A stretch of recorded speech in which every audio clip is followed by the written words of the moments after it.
कोल्हापूरच्या महापौरपदी पहिली मुस्लिम महिला महापौर विराजमान झालेली आहे। राष्ट्रवादी काँग्रेसच्या हसीना बाबू फरास यांची महापौरपदी निवड करण्यात आली आहे। हसीना फरास यांना 44, भाजप आणि ताराराणी आघाडीच्या स्मिता माने यांना 33 मतं मिळाली। शिवसेनेचे 4 नगरसेवक गैरहजर राहिले तर उपमहापौरपदी काँग्रेसचे अर्जुन माने यांची निवड करण्यात आली आहे। कोल्हापूर महापालिकेच्या इतिहासात प्रथमच एका मुस्लिम महिलेला महापौर पद देण्यात आलेलं आहे।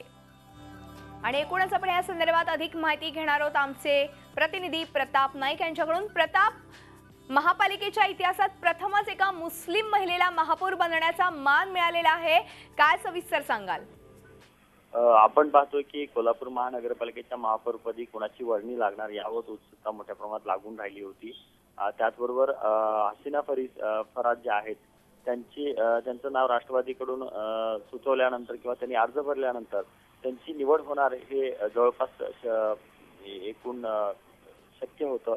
पण एकूणच आपण बघतो की भाजपकडून कुठल्या प्रकारच्या हालचाली होतील किंवा ताराराणी आघाडीकडून अशा प्रकारच्या हालचाली होऊन त्या ठिकाणी चुरस वाढली होती। त्यामुळे आज महानगरपालिकेचे सगळे काँग्रेस आणि राष्ट्रवादीचे जे 44 नगरसेवक आहेत ते एकत्र आले आणि महापौरपदाच्या निवडणूक जी झालेली आहे त्याच्यामध्ये हसीना फरास यांना 44 मतं मिळाले तर त्याचा विजय झालेला आहे। धन्यवाद प्रताप, या संपूर्ण माहितीबद्दल। आपण बघतोय की कोल्हापूरच्या महापौरपदी हसीना फरास या एनसीपीच्या आहेत, त्यांना बहुमान मिळालेला आहे। पहिल्यांदाच मुस्लिम महिलेला हा बहुमान प्राप्त होतोय। झी 24 तास रहा एक पाऊल पुढे।